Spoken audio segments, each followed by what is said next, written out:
Hey, can you hear me? Hello, yes. Hi, Timothy. Can I call you Timothy? Tim, please. Tim, got it. Ew. Let me just Timothy's start reserved off for on a my horrible. abuela. Hi. I just start off on a bad foot and be like, Timothy, hello. Ew, God. You gotta uh, pay me to call me Timothy. which is actually I want to get into. So you guys are listening to Down the Rabbit Hole podcast. And you're here with. Tell us who you are because you're a big personality. Just okay, just on your profile alone, I'm just gonna start there. uh that's what caught my attention first and foremost. I was like, I don't know who you are, what you're about, but I need to have you because there has to be a story behind your profile picture. And sure enough, it's a great one.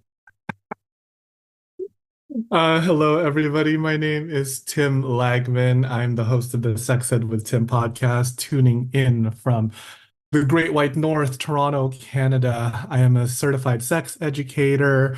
I have been a sex educator since 2018. I launched the podcast in 2020, and I love what I do. I am like very funny, as I've been told. I have clearly a face for radio since I'm here, according to my parents. So you can imagine what my face looks like. And you know what? And I also have a face for radio. I love your light background. I was like, I like to do something aesthetically pleasing for people too. And I have all the fancy lights too, where it's just like connected to on my phone.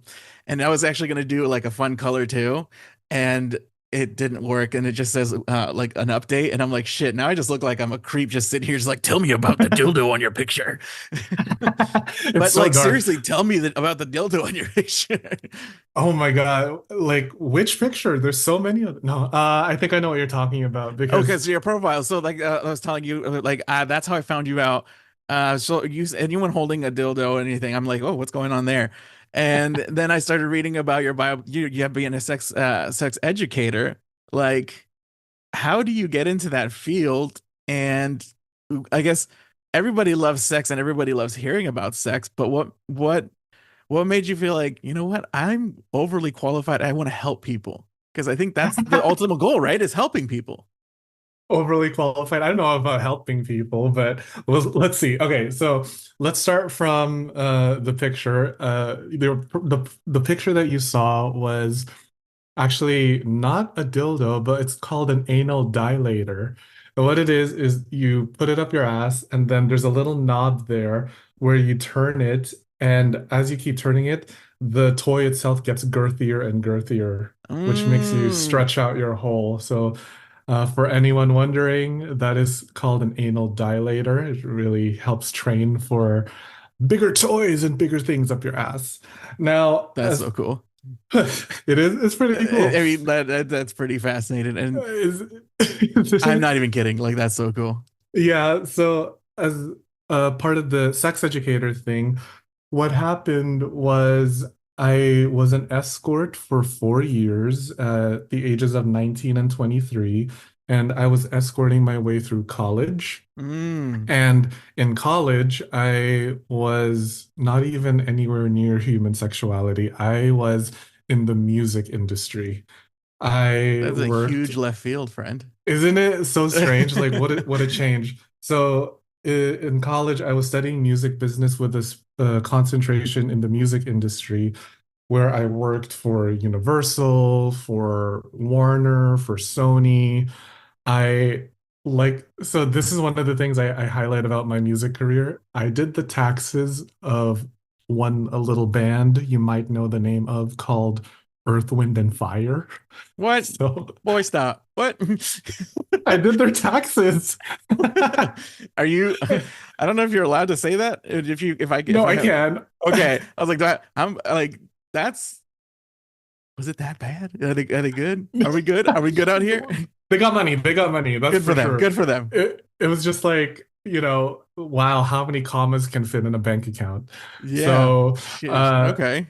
yeah, and then the accounting firm that I was working for hooked me up with front row seats to their concert when they came to Toronto. Mm. And I was surrounded by all the potheads, which was great. Mm. So, jumping forward, I was like taking a year off after I graduated from college, and I was like, Not really a big fan of the music industry because nothing is permanent. There's a lot of ass kissing. Mm. So I went to New York to see one of my friends because I just, needed some life advice. I wanted to rethink my life.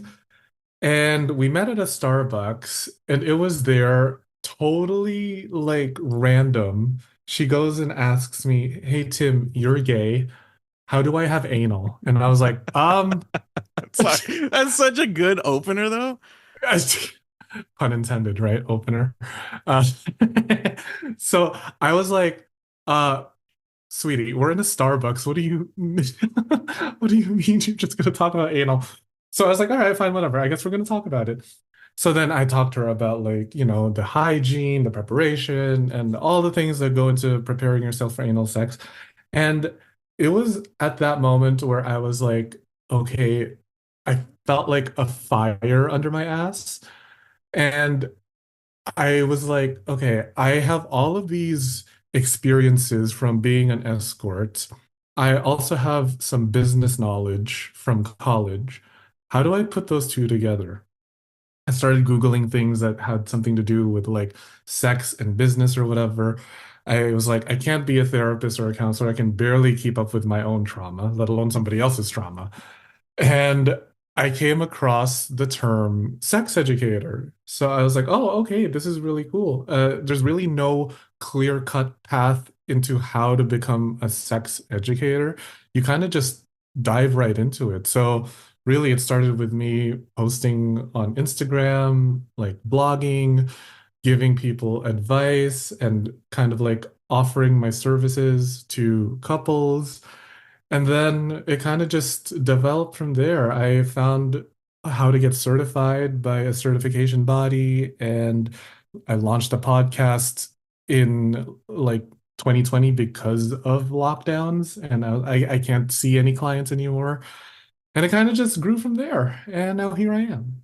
That's really impressive because not only do sex is still such a taboo to a lot of people, Yeah, and so with the fact that they want to like a lot of couples, do you find more couples or single people wanting your advice? I guess for couples, couples mostly. definitely couples. And are we leaning more towards like opposite sex couples or same sex couples? And are they monogamous? Here's the thing. It's really strange. My client base was heterosexuals, and most of the questions were coming from the wives.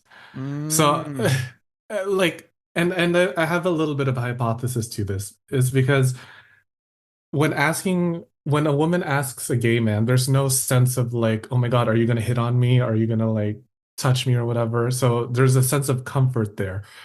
And it has to be the wife asking because if the husband comes to ask, there's this sort of like air of inferiority complex where they're like, I'm too shy to ask because if I admit that I need help in sexuality, that makes me less of a man. Because, the male sexual mind is like, in order for me, the most manly man I can be, I have to be good at sex and I don't need any help and I shouldn't mm. ask for help. So that's why it's the women that are asking. And of course, gay guys have a reputation for being giant fucking sluts. So why not ask the most experienced of them all?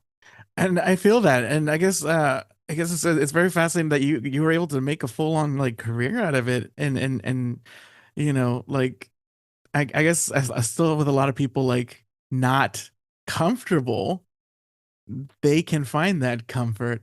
I don't know. I guess if I would have found somebody like you back, okay, so I am I guess you can call me a cisgendered male now. I don't know. You can refer to me as a sissy, but like, um, I do remember but I also had a period when I was like, so I'm 33, back when I was in like a teenager, like experimenting and with both genders, and I guess I justified it as being bisexual. That's what I'm going to call it because I still am attracted to men. I mean, and to men and women.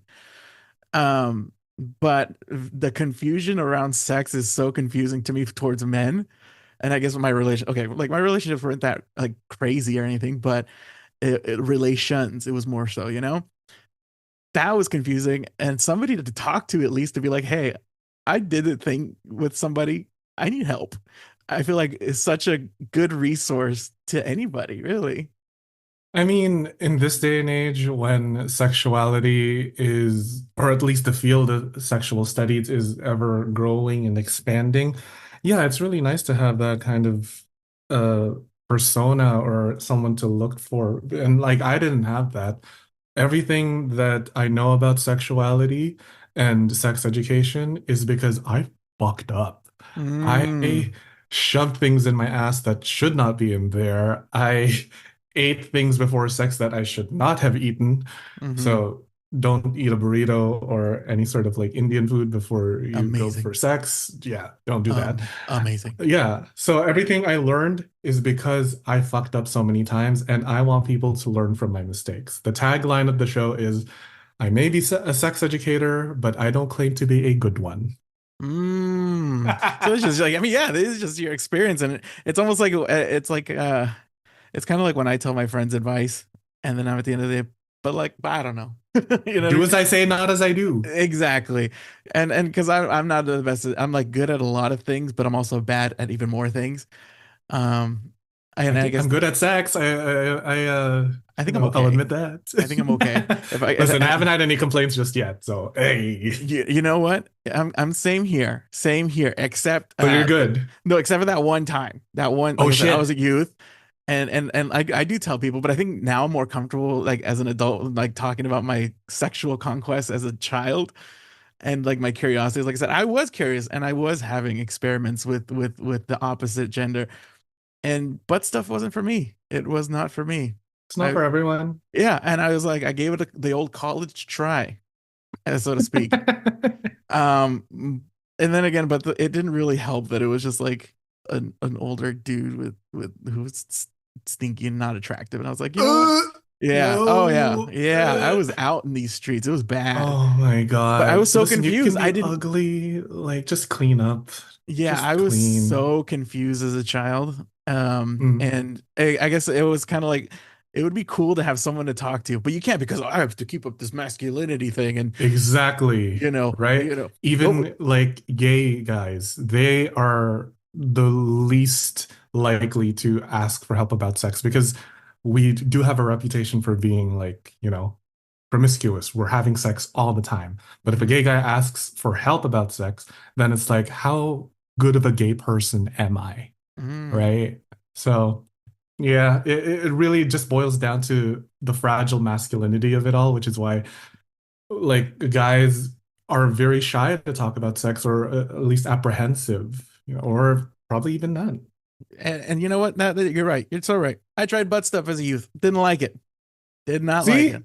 Like Oh, that. That's you know what's fine. funny? I've never told anybody that. That's pretty funny. You are very, do I have to pay you now? You are very comfortable to talk to. Listen, a lot of people just start trauma dumping on me and I'm used to it. I kind of have like this bubbly personality. I get it. Yeah, yeah. Uh, my PayPal, my Cash App, my Venmo will all be in the show notes. There you go. They'll throw it all in there.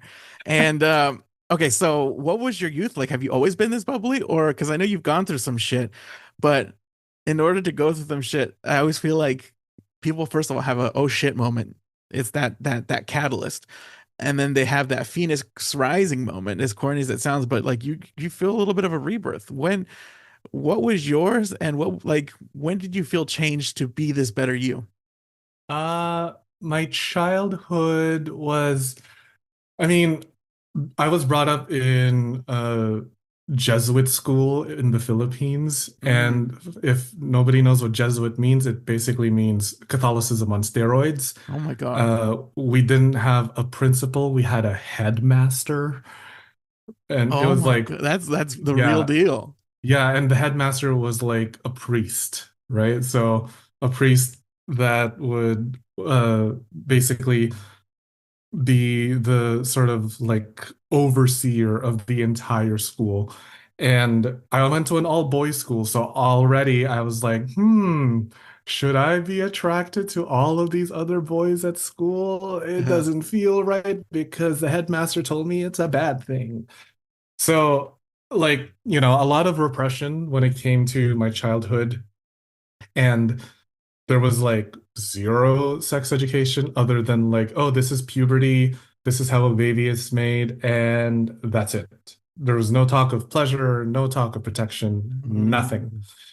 So, moving to Canada in 2005, I'm 12 years old. I start to like see uh same-sex attraction because in 2005, that's when Canada legalized same-sex marriage. And I was like, oh, okay, so I guess people are like a lot more lax here, a lot more open. And that's where I started to get the vocabulary for like what it is to be a gay guy, what it is to have sex, and what are these things that you feel in your body, pleasure, masturbation, et cetera, et cetera.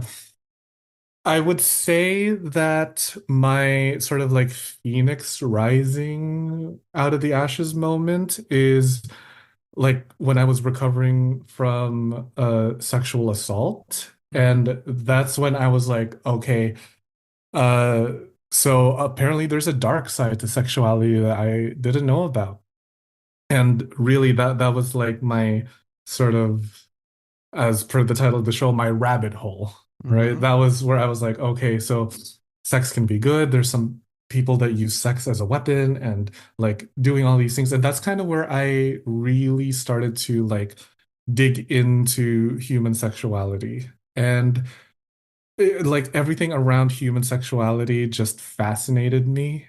And I continue to be fascinated by it to this day because it's such an ever growing, expanding field. I would even say it's quite underfunded by the sciences because we don't really know that much about human sexuality, and there's still so much to learn about it. So, yeah, that's been my mission to educate, to entertain, and hopefully, if people consume my content, they can feel good about themselves. You're from Canada? You live in Canada now? That's this is all great, but The like fact that you took away, I live in Canada. Canada. Oof. Do you feel Yes. how do you feel about the States? I'm in Oregon right now. And do you like feel a type of way about the States? So I think the way I feel about the States is very much how the rest of the world feels about the States because all eyes are on you. You're like the United States is very much the most publicized political platform in the entire world. Like, when you ask anyone from any country, they're not really interested in their own politics. They're interested in what's going on in the US, the most powerful military force in the entire world. So when I hear things about like, abortion rights being taken away, that's something that I'm like, what the fuck is going on? And it does make me a little wary to visit my friends in the US because I have my chosen family there. I have literal family there. And I feel for y'all. It sucks what's happening, and you're all probably like so fucking tired every 4 years talking about election and shit. So my heart goes out to you all. But that's not to say that where I'm from is all flowers and candy. It's a fucking shit show up here too. And before people go off trying to rip my head off, I no disrespect to you, because the way my brain thinks is I take everything, and I didn't just take that. I It's like I'm literally digging another hole of like all your information, and I'll go back to it, and then I stop and I I go love back it. to it, I right? love it. So that popped out of my head, but then now I'm thinking about your childhood, and I'm just like, man, so you had that guilt already like embedded in you, like, because I'm Hmm. Catholic by default as well. That's myself, Hmm. and I'm like, so I know what it's like to have guilt. And so I could never ever tell anybody that I was like even having these thoughts of just like, yeah, man, it'd be kind of cool to kind of try it at least once, you know, because everyone will hate you. Everyone already hates you because you're not butch enough. Let's add that, right? Right? Right? So I like Ugh. I guess it's just a lot of like maneuvering when you were Hmm. when you were a young teen learning about good pleasure and bad pleasure. Hmm.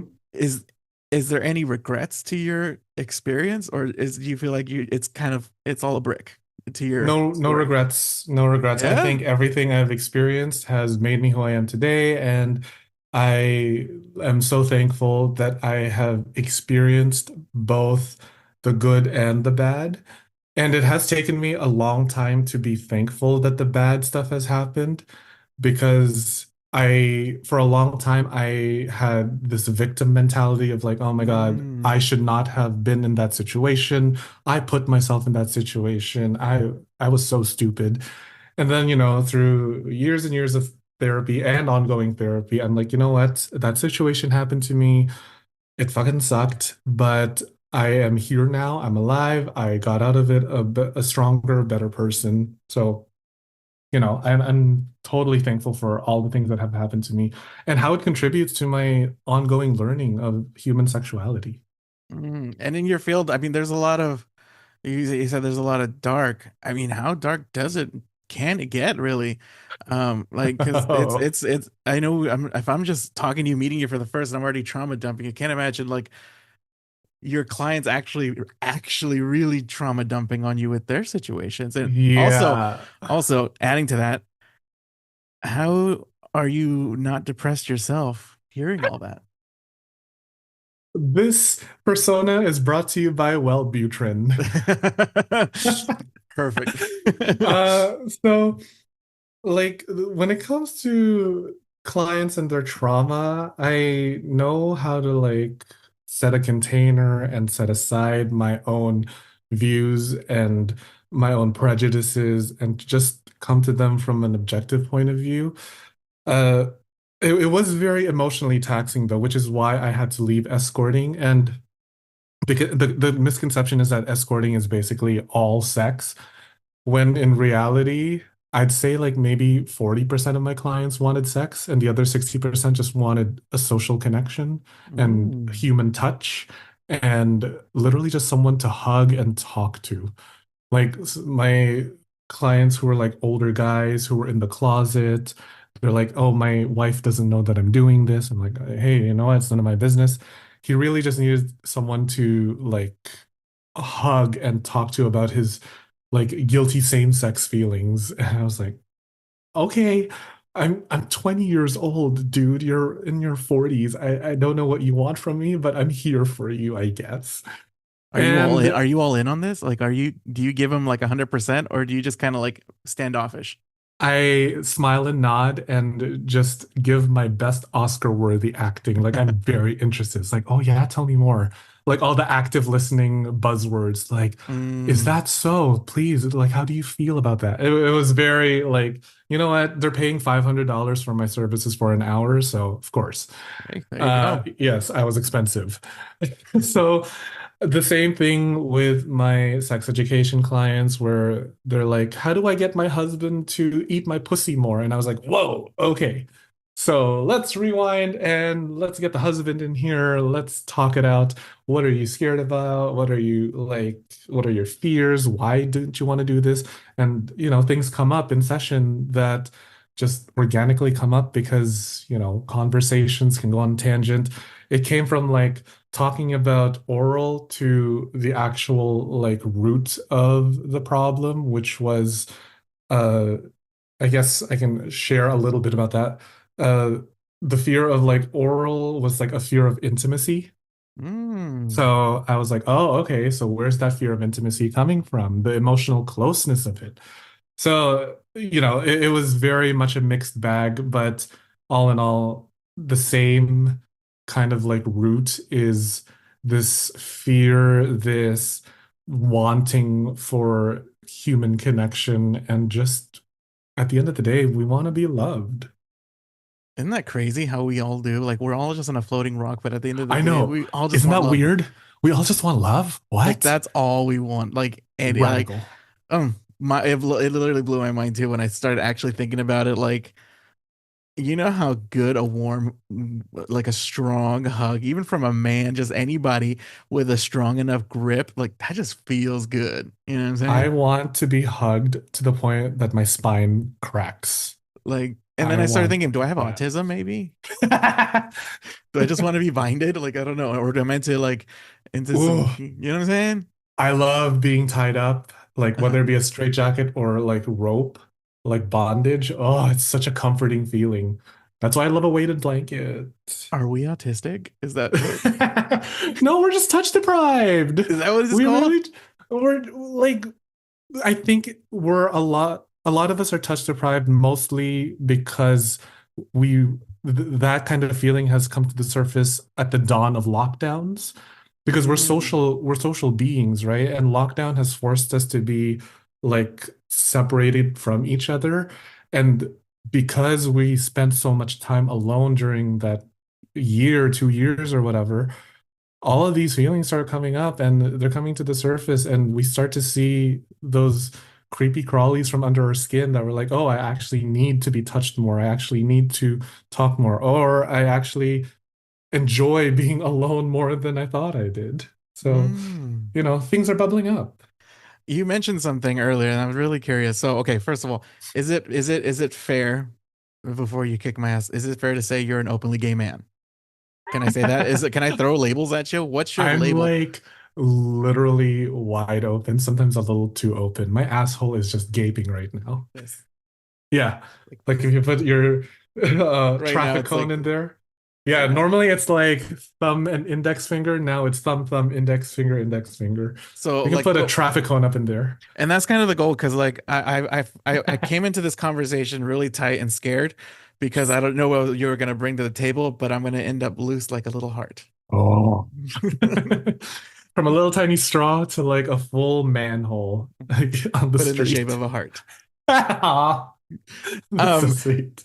like so yeah, so okay, so can you say yeah, like you are a gay man? Like you like Yes. men. Have Yeah. and that's a personal question. Have you been with women before? Like, did you Yeah. already knew you were gay when you were younger? Or did you already just kind of like had to experiment to figure yourself out?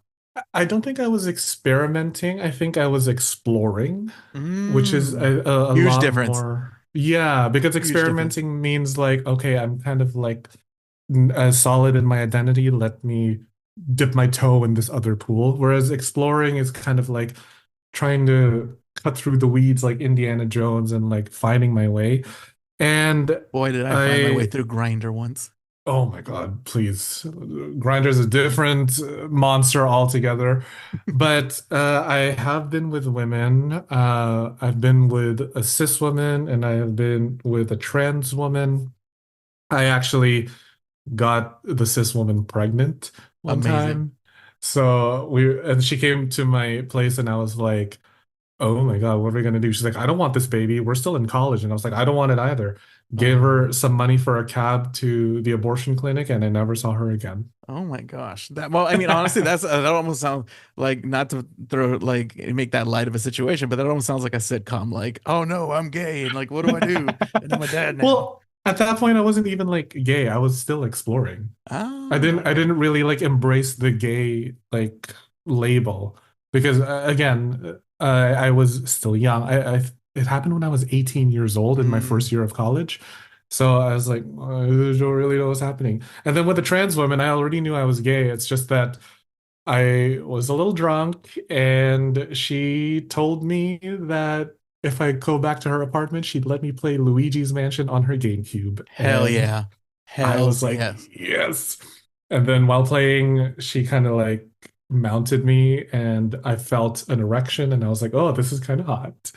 And then, it Tell me just, why that's not one of my experiences as well, but with Wii fucking Sports. I'm not yeah, even shitting you on my daddy's soul. Wii fucking Sports got me. What the fuck? tennis, That the was bowling thing. almost verbatim, Oh my verbatim, God. same almost situation here. Where you got baited because of a video game? Yeah. We fucking sports. And whenever I Wii hear that Sports. the song, I get scared. I'm like, whoa, not even scared. I get like flashbacks. I'm like, damn, You that was know actually what, Nintendo? I think y'all are putting something into your toys, and we're on it. The Wii and the GameCube, there's some aphrodisiacs in there that we in all need to fairness, dig into. I did eat some green M&Ms as well, so that was kind of Oh, like what got me going too. I was like, let's yeah, no, go. I was drunk off like I don't know. She paid for all my shots, so Mm. I was like, all right, let's get it on. You like being taken care of as well. I also like being taken care of. I Who love when people. I love doesn't? it. I think I can do it. I was a Uh, sugar baby for quite some time. oh, me too. Yeah, Me it's too. fun. 80% older women, 20% Hmm. older men. Hmm. Hmm. And Hmm. it was such a weird time period because at the same time I'm in a butch cis relationship, but then I'm out here like, oh, I'm going out with my friends and I'm actually just like, being taken care of, you know.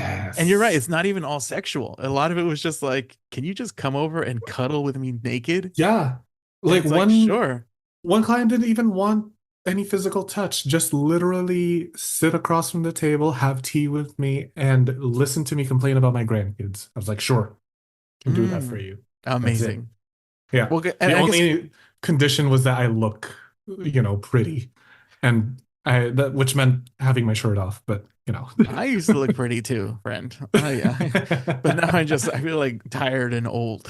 Yeah, But right. I'm just decrepit and like everything's falling to the I, floor I and I'm like, I started taking omeprazole this year because I have acid reflux. So like, you know what? Like, so like oh. I don't feel like that young buck anymore. If anything, like people are like hitting me up thinking I'm a sugar daddy, and I'm like, I'm fucking Me broke, too. just like I you." have grays in the Hmm. facial hair and like even though I'm only 31, I'm already like getting daddy calls from younger boys and I'm like, okay, sure. I once got called a daddy at 25 and he was 23 and I'm like, did the goalpost move recently for daddy labels? I don't know what's going on. I guess it's a state of And mind. my realization was when I transferred from a cub into a bear. And I didn't know what that was until someone told me. And Mm. like back when I was out there doing all those things and seeking that attention and validation, I guess I was a little cub. And I looked at pictures of myself in my old computer, and I was like, he's a little cub. Like, Mm. and then now I just look like a full on bear, and I'm like, hell yeah, look at me go. Those are so hot. Cubs and bears are so fucking hot. I want to be hibernated in. I just want to like find a hairy bear and just burrow myself in all that body hair. Oh, so hot. I That don't have any. That's why I you're think just I fully here. like it. I'm fully hairless. I Sheesh. can't grow any hair outside Can't of my relate. face. I get this from my mother.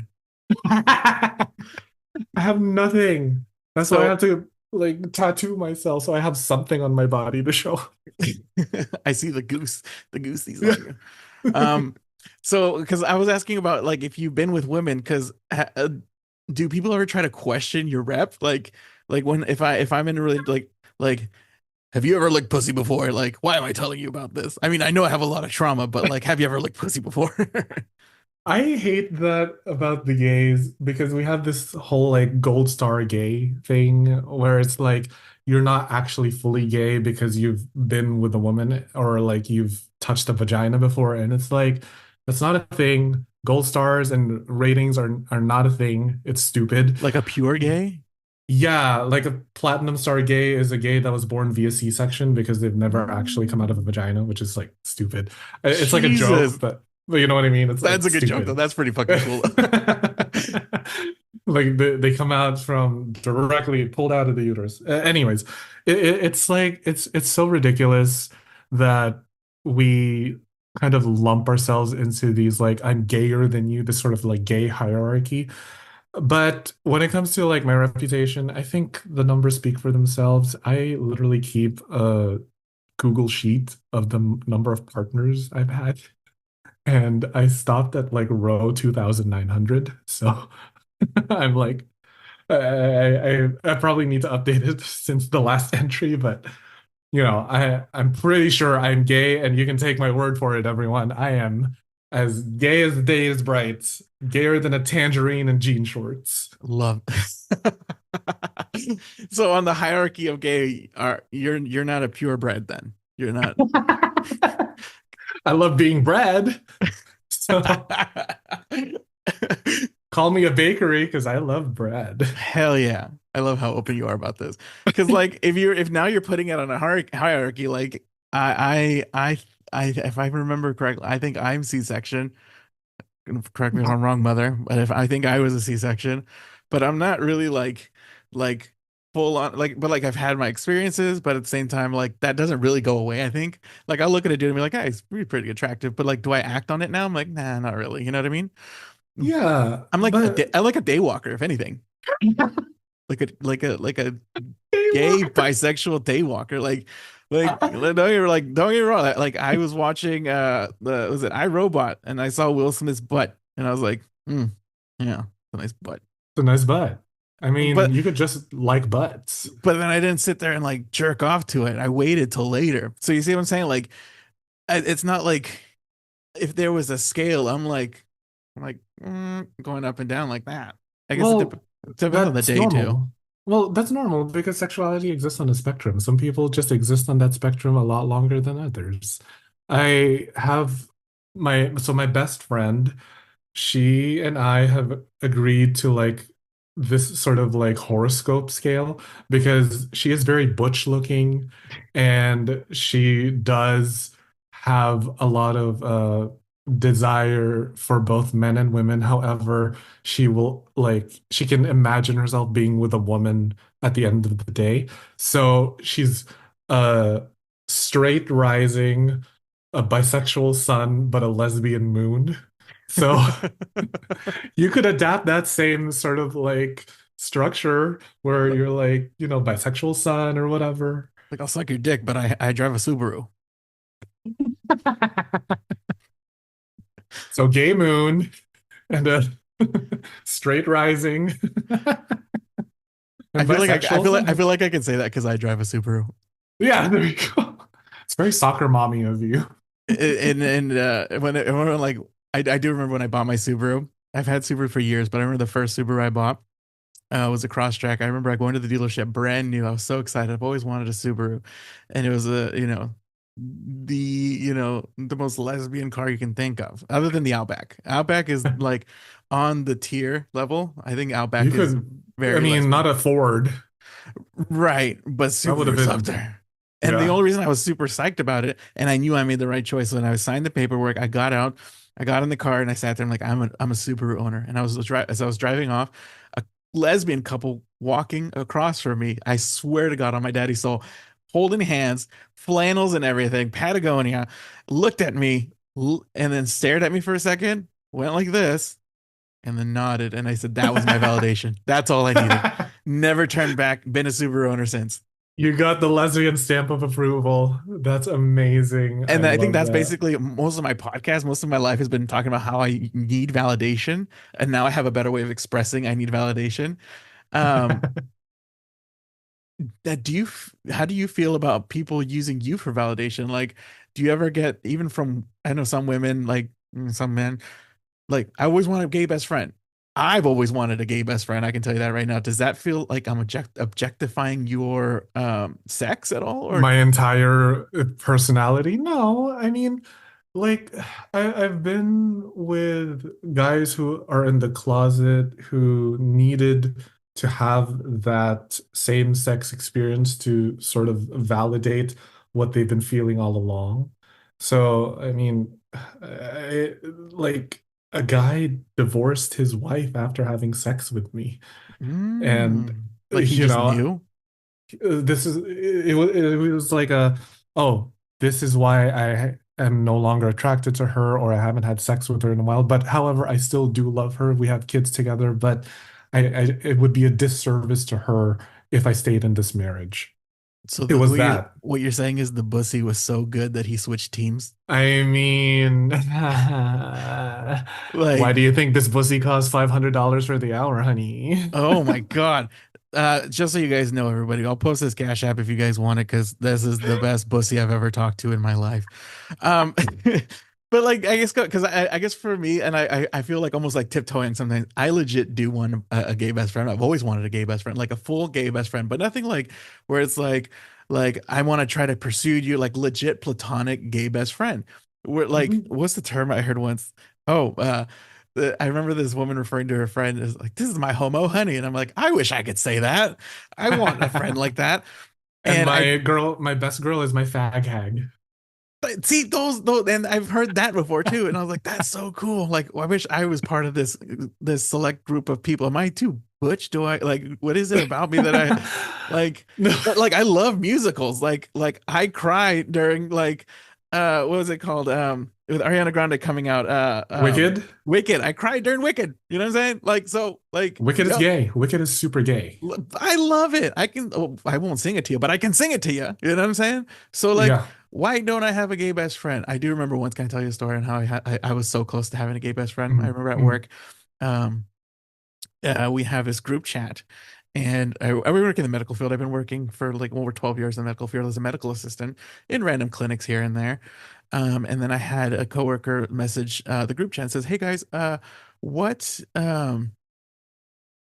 for sperm testing, do we send them to the local hospital?" And and I said, "Well, coworker." And I forgot that this was a group chat with our admins and then our receptionists and then it's a whole group chat with like the doctors and the managers. And I said, "Well, coworker, you actually you don't give them the form. They bring it here and then you help them collect the specimen. And then you send them Help on their way." them collect. Okay. I sat there for a second and I'm like, "Oh no, my internal thoughts got the best of me. My intrusive thoughts. Oops, I'm so sorry, guys. That was supposed to be a joke. I thought this was something else." And I basically told her to jack off one of our patients. And, and I said, "Go, you should, the proper collection method is you jack him off, not To get forgetting that milked. you're supposed to milk him, forgetting that we were on this group chat with all the admins and all the doctors." But oh, lo and behold, the only openly gay man, sexually gay man, I don't know, like gay as not gay as can be, but like what I wanted as a best friend, Uh-huh. has my back and goes, "That was the funniest thing ever." And I was like, yes, I got so excited. I was like, I hope this is the beginning of a relationship, like a friendship, because not only did you validate me, but like the only person who I would want to be validated was a guy who professionally jacks off men.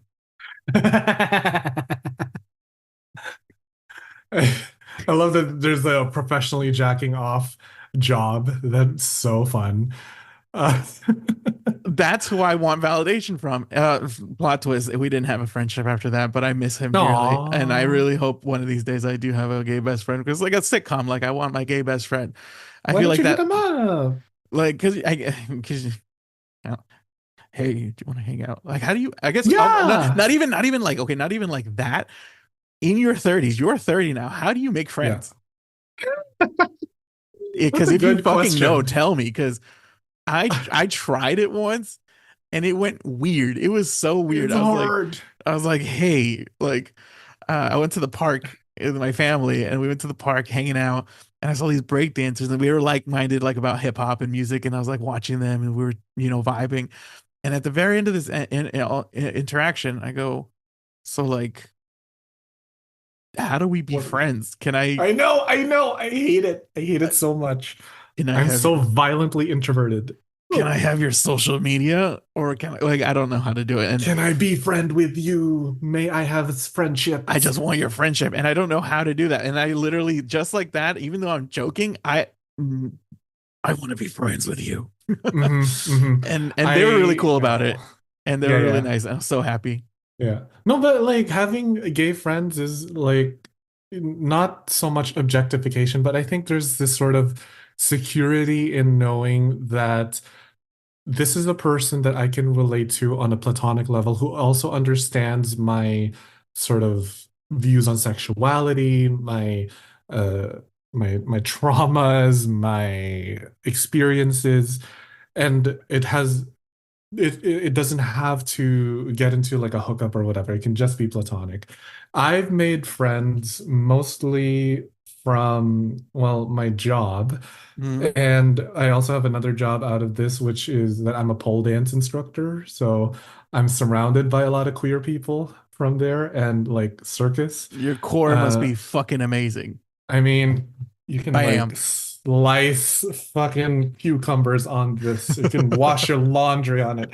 No, so I do pole dancing and circus arts. So like I fly around in the air, and I find that to be an area where it's full of queer people. Mm. Uh, especially with circus because I have a lot of friends there who are non-binary, and it seems to like transcend gender, the art form itself. And My tip for people who want to make a gay friend or a queer friend for that matter is ingratiate yourself into things that are like inherently queer. You don't have to be queer to join a queer space. I mean, it is a welcoming space. However, acknowledge that you are a guest. If you're a straight person entering a queer space, please know that you're a guest. But like, join like a queer book club, sport. Like, we have gay dodgeball here in Toronto, gay volleyball. We even I didn't know have that. That's cool. Hell yeah. yeah, we have those kinds of things, right? Or like doesn't even have to be a sport. It can be like a craft. I swear there's like knitting circles here where it's just like non-binary people crocheting and Oh, shit. here we And have a I'm like, stitching bitch. yeah. Oh my God, that's so Mm, cool. yeah. Yeah. That's amazing. We have like a sip and paint where they just paint and like drink wine all night long. So like it's not, and this is not just a tip for making a gay friend. It's just if you're trying to make friends as an adult, it is very hard. I personally, however, have reached my limit of friends. I'm good with the ones I have, and it's like 5 people that I keep in contact with, It is hard but keeping that's in it. contact with so many people, though. It is. Yeah, especially when you're gay, there's too many people, especially when I've slept with every single one of them. And it's like planning parties is a fucking, it's mission impossible. I can't do it. But yeah, like, get yourself involved in your favorite activities and hobbies. And hopefully a friendship can grow out of that. If not, then you did it for yourself. You had fun. We're out here trying, and I guess that's kind of the goal. Because I had there's a couple potential friends who are like it's just starting, and they've invited it's a couple they've invited me over, and then there's times where I'm like, do you guys just want to be friends? Or are you guys just trying to butt fuck me? And then I do have that legit thought, but then I'm like, no, I can't be too conceited either. Like, no, and that's where the self doubt comes. And then I'm like, fuck, now I'm in my feelings. And because like all I do is seek validation. And so I remember one of the best pieces of validation I've ever gotten in this realm. First of all, I love going to like I don't even call them gay bars; they're just bars to me. You know what I'm saying? But I loved going. First of all, dancing is great. Second of all, nobody judges you. Third of all, you can dance with anybody, have a great time, have a good time. Everyone's just with it. The music's also fucking dope. Um, Mhm. and so like, and if you go to the straight bars, it's just a bunch of dudes just sitting there, just like Arms yeah, crossed, watching sports. Ugh. or just like you just staring at you while their girls dancing. So then you go dance with them. Why are you talking to my girl? Because you're standing there, dude. Because you're standing over there. Get up That's and why. dance with your fucking girl. That's what And you're here to so do. and so they were always more fun to me. So then I was just like, I'm just going. They're just bars to me. So there was Mardi Gras. What? And I remember. I wish I would have gotten his name too. He's just the gay that got away. Oh, But we were dancing, having a good time, and then we kind of like we're just vibing all night and just having a good time. And I remember he had this flashy like leather outfit. I don't know what he was supposed to be dressed as, but he had like a hip hop chain, like a huge gold hip hop chain. But the chain Flava said, Flav. no, it was a chain that said faggot.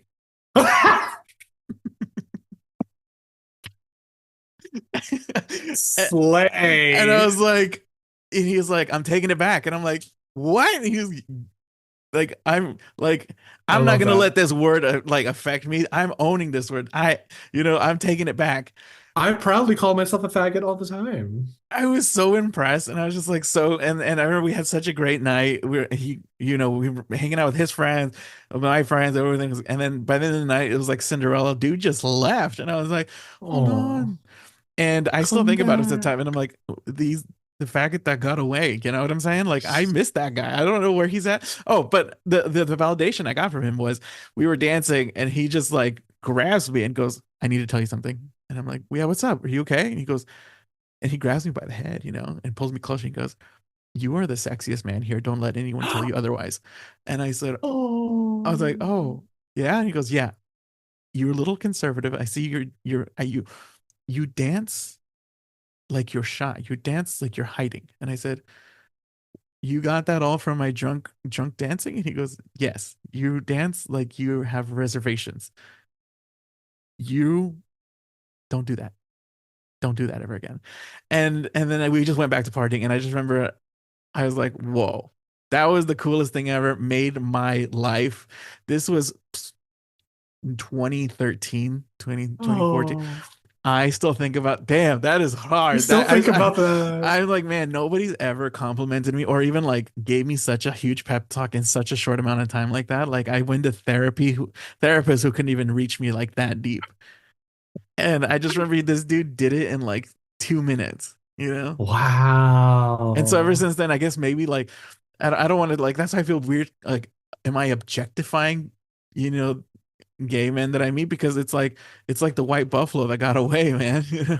No, I mean, if you're objectifying a person, that means you only see them as an object and nothing else beyond that. Like, I've been objectified before specifically because of my race, Hmm. uh, and I've been objectified because somebody paid me to objectify me, and that was my, me giving consent. But I don't think you're objectifying anyone. I think you're wanting that sort of like energy and the connection that is born out of the same struggle, which is why, a lot of immigrants are friends, a lot of like gay people are friends because we all come from like the same sort of like coming out of the hole that we've dug ourselves into by society or whatever. And no, I think it's fine. I think you can definitely find a gay friend who will be your bestie from I, another testy. I really hope so. And I really, yeah, I think that's kind of the goal. Like subconsciously, like I would never go out there and be like, "Are you gay?" Like it's more like, "Hey, so how do you feel about Wicked?" And the fact that this guy didn't even like make a move on you beyond that, come No, on. He calls nothing. you the sexiest guy in the room and he doesn't even like kiss you. Wow, good for him. Yeah, no, we were Restraint. drunk, everything. Like I would, like oh my gosh, it's like a movie even. Like wow. And then the Mhm. faggot chain just threw it all, like just Yeah. sealed it off for me. I was like, wow. My friend got the word faggot tattooed on his bottom lip. Oh my gosh, Like that's hardcore. that's so That's cool. I hardcore. know. That's Just says fucking hardcore. faggot right there. When you That's flip hard. over your bottom lip, yeah, it's rough.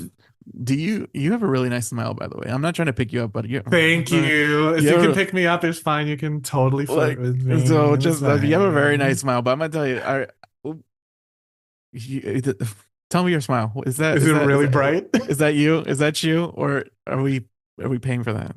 This is all natural. Actually, no. So I did have a very crooked smile back in the day. I had my wisdom teeth were growing at an angle, which caused everything to kind of buckle and get crooked. So I got my wisdom teeth out and then I got braces. I actually had to do 2 rounds of braces, adult braces, my entire fucking Ugh, life. Ugh, adult I braces. know. I know. And then I got my teeth bleached only once, and I have been able to keep up with my brushing ever since. So this really bright smile that you see is a lot of hard work. Those aren't veneers. That's amazing. Nope, it's all natural. I don't have any veneers or anything. If you guys can see what I'm seeing, I'm like going like this, like Yeah. oh, so You bright. can see it on the website, sexedwithtim.com. Which leads me to this. This is such a great conversation. You're such an easy person to talk to, and I am easy. damn it, you're in Canada. Um, and I don't fuck immigrants. I'm just kidding. Cancel me. No. Um, so, so like, I'm loving the vibe. I love how you're very open to talk to. We're kind of winding down now. Everyone just kind of got a taste of what you are and who you're about. But like, just shamelessly plug everything really quick. I want everyone to know where you're at, where you're from, where you can get your information from. I think everybody needs to know more about it because we're just touching the tip here. Just the tip. If I were to plug anything, it would be my butt. But if you can't plug my butt, you can find my podcast, Sex Ed with Tim, on all streaming platforms, Spotify, Apple Music, wherever you get your podcasts. My social media is Sex Ed with Tim on Instagram and Twitter. I'm never saying X, it's fucking Twitter. And Fuck you, Elon. Fuck fuck you. you, fuck you. And my website is sexedwithtim.com, where I have a blog and I answer questions for my advice column. And yeah, just drop the You keep up with line, that pretty say good? hi.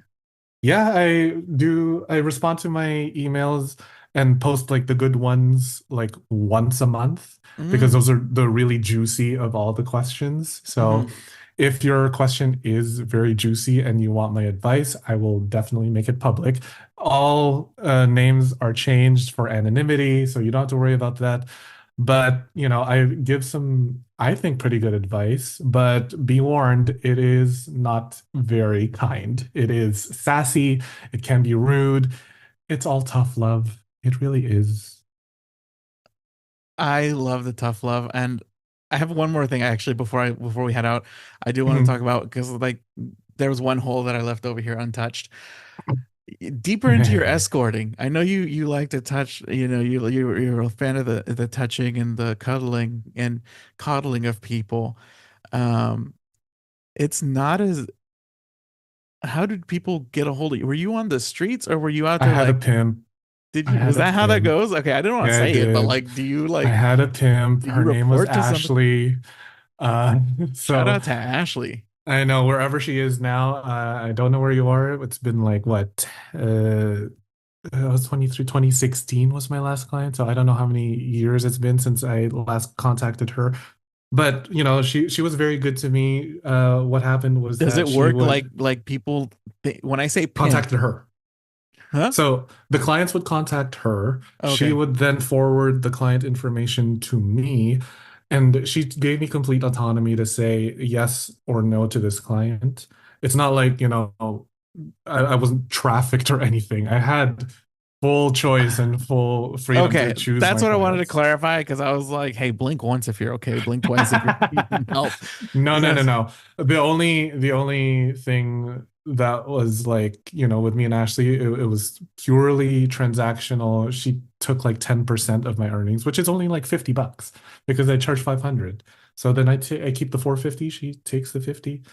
It was a really good working relationship. She took care of me. She had like a bodyguard in case I was feeling very like oh, so this it's this like by guy. the books. Yeah, the bodyguard was like a former Marine. So, So this yeah, sounds legit. I guess I imagined it a lot more scary. clandestine and very like, yeah, yeah, I get it. And unfortunately, that is the situation for some sex workers, especially here in North America. Uh, and some sex workers are living on these streets and using sex work to just survive. I do have a little bit of privilege as a former sex worker because I had, the looks. I'm a guy. I had the resources that just came in my direction. No pun intended.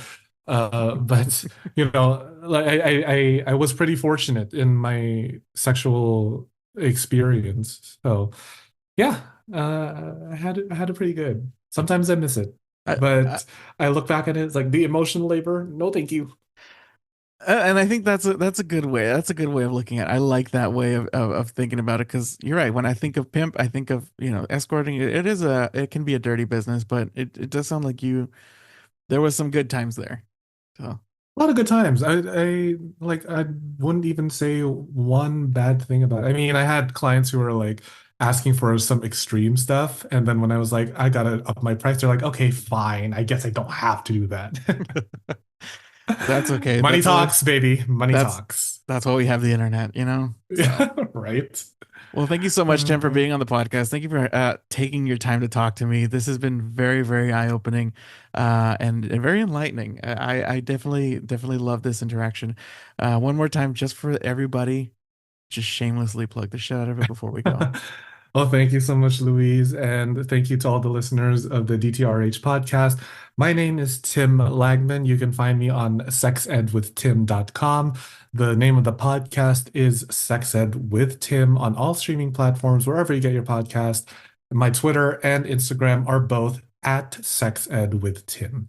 Hell yeah. Thank you so much. My butthole is a little heart for you. Thank you for You should get that checked, honey. If it's all the your shape of a kind heart. words. It is in the shape of a butthole for you. It is in the shape of a heart for you. My butt is a heart. Ew. All right. Bye, Tim. Take care. Bye.